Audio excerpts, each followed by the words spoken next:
I haven't pitched my cake services in 2 years. I haven't slid into anyone's DMs, haven't offered a single discount, don't even have business cards anymore. Threw them out, actually. And somehow, I'm booked solid at $500 per order with an actual waiting list.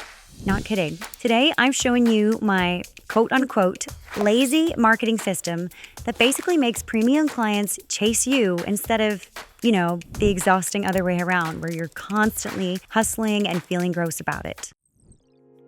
Hi, I'm Maria Haversham, and I used to hate marketing so much that I'd literally rather clean my oven, like really scrub it, than post on Instagram. Does that sound familiar? Because the whole thought of selling myself made me physically uncomfortable, like my stomach would actually hurt. Then I stumbled onto this way to attract clients without ever feeling salesy or pushy or any of that icky stuff. And here's the thing, it's actually easier than doing what you're probably doing right now. Let me break down the recipe real quick. So every marketing guru out there is like, post 3 times a day, engage with everyone, dance on reels, run promotions, do giveaways. And I tried all of it, okay? I really did. But here's why that doesn't work for us cake artists. And this took me way too long to figure out. You're not selling phone cases or t-shirts or whatever. You're selling edible art. Like actual art that people are trusting you with for their most important moments, their weddings, their kids' birthdays, their everything moments, right? And when you're out there chasing people, sliding into DMs like, hey, need a cake? Or offering 20% off or whatever, you know what you attract? Price shoppers, the people who are comparing you to grocery store cakes. The ones who are like, well, Costco does it for $19.99. But when you document and demonstrate, which I'll explain in a sec, you attract what I call art collectors, people who get it, people who value what you do. And here's the kicker, which clients do you actually want? The ones haggling over every dollar or the ones who are like, oh my gosh, yes, when can you start? Actually, let me tell you about something that happened to me. I was at this networking event back when I still did those, and this woman was like, oh, you make cakes? My sister needs one, but she's on a budget. And I used to jump at these, like, yes, I can work with any budget. But now I'm like, that's sweet, but I'm probably not the right fit. And you know what's crazy? Half the time they come back later ready to pay full price because suddenly you're not desperate, you're selective. Okay, so instead of marketing, and I'm putting that in air quotes, I want you to start documenting. I call this the creation journal approach, and honestly, it changed everything for me. Here's what I mean. Stop posting your pitch, start posting your process. Like literally just share what you're doing. Currently obsessing over this shade of dusty rose. Is it peachy? Is it pink? I've mixed it 4 times. Or 3rd attempt at the sugar flower, and okay, we're getting somewhere. The petals are finally not looking like crumpled tissue paper. Or my favorite, that moment when the vision in your head finally matches what's on the cake stand. Holy buttercream. This isn't selling, it's just sharing your artist's journey. You're literally just documenting what you're already doing in your kitchen at 2 a.m. anyways, right? But here's what happened, and this blew my mind when I realized it. People start following your creative process like it's a Netflix series. They get invested in your growth. They're rooting for you. They're commenting like, you got this when you're struggling with that sugar rose. And then when they need a cake, you're not some random vendor that they found on Google. You're the artist that they've been watching. You're the one that they've been cheering for. I had this client last month, and she goes, I've been following you for a year. I watched you learn how to make macarons, and I saw you master those gold drips. I knew when I got engaged, you were doing my cake. A year. She watched me for a year before she even needed me. That's not marketing. That's relationship building without even trying. And the best part, you're literally just taking photos of stuff that you're already doing. You're not creating content. Ugh, I hate that phrase.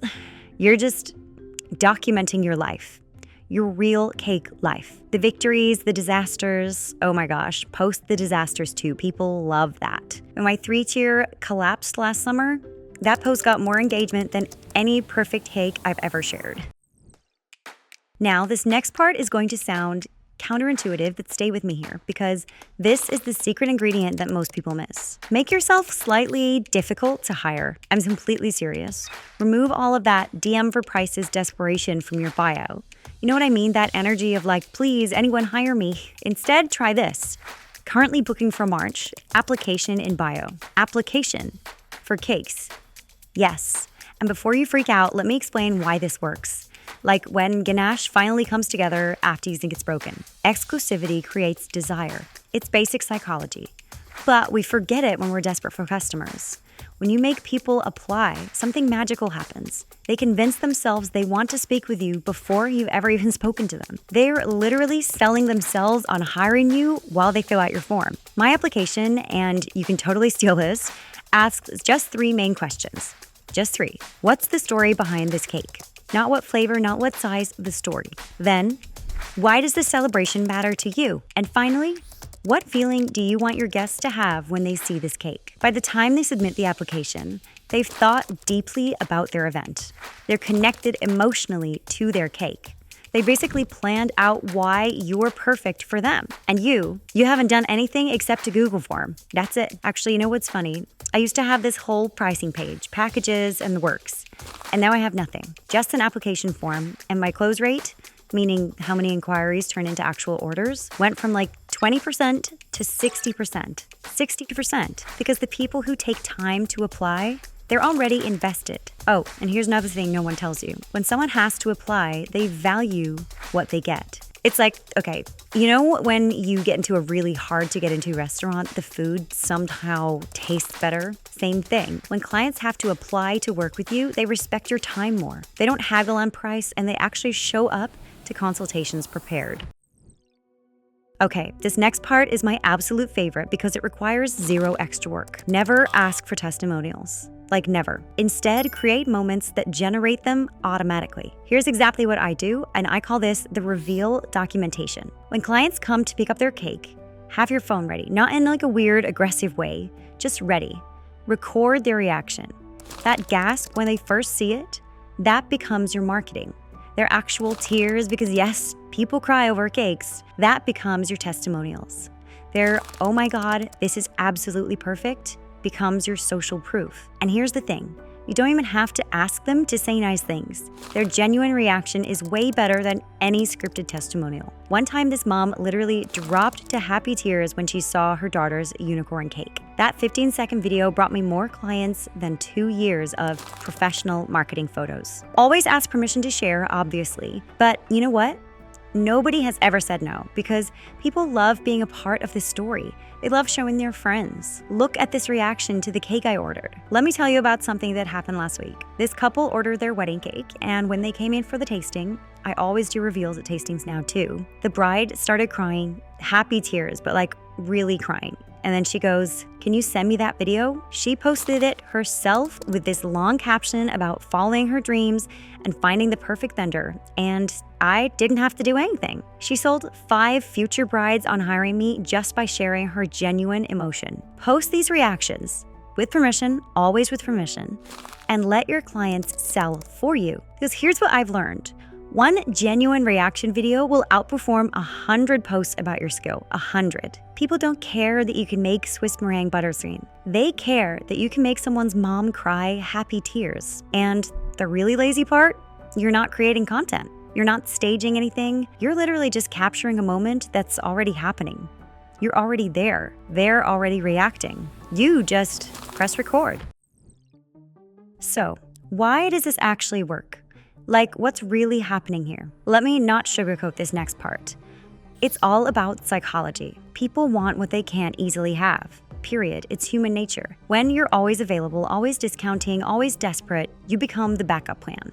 But when you're selected, when you have an application, when you're booked out, suddenly you're the prize. They trust documentation over declaration. What I mean is, me telling you I make amazing cakes means nothing. But you watching me struggle with the sugar flour for 3 days and finally nail it, that builds trust. That shows dedication, that proves expertise without me having to say a word about how good I am. And here's the big one. People buy from artists, not vendors. When you're just another cake maker, you're competing on price. When you're an artist whose journey they followed, price becomes secondary. They're not buying a cake anymore. They're buying a piece of your art. They're investing in your talent. Actually, this shift happened for me when, so I was undercharging forever. Like $30 for a 3-tier. I know. But I was scared, right? Then I stopped trying to convince people to hire me and I just started creating, sharing my process, being slightly unavailable, and my calendar filled up when I stopped trying to fill it. It's like when you stop checking if your cake is done every 2 minutes and just trust the process, suddenly it's perfect. The energy shift is everything. You go from, please hire me, I'll do anything, I'll match any price, to, I might have space for you, let's see if we're a good fit. That shift, that changes everything. The same people who were haggling over $50 are now happily paying $500. All right, so ready to implement what I call the lazy marketing method? Even though it's not really lazy, it just feels that way because you're working with your nature instead of against it, you know? Here's what I want you to do, like right now. Today, post one process photo, not a sales post, not a taking orders post, just pure creation. Maybe it's your messy counter, maybe it's half a finished flower, maybe it's you at 11 p.m. covered in powdered sugar looking slightly unhinged. Whatever you're actually doing today, document it. Because here's the thing, every cake artist thinks they're not good enough yet, but you probably are. You just need to shift how you're showing up. I hope you liked this video, subscribe if you did, and remember, you're not just making cakes. You're creating memories. You're crafting joy. You're literally baking happiness. Once you own that, once you stop apologizing for your prices and start documenting your artistry, that's when everything changes. So yeah, post that process photo today. Document your journey. Make them apply to work with you. Capture those real moments. And remember, you're not being lazy. You're being strategic. You're being an artist. And honestly, that's exactly what your ideal clients are looking for. Now, excuse me while I go document this disaster of a kitchen because I just spent 4 hours on sugar peonies, and well, I guess I'll see you in the next one. Let's whisk this thing and make it happen. All right, take care.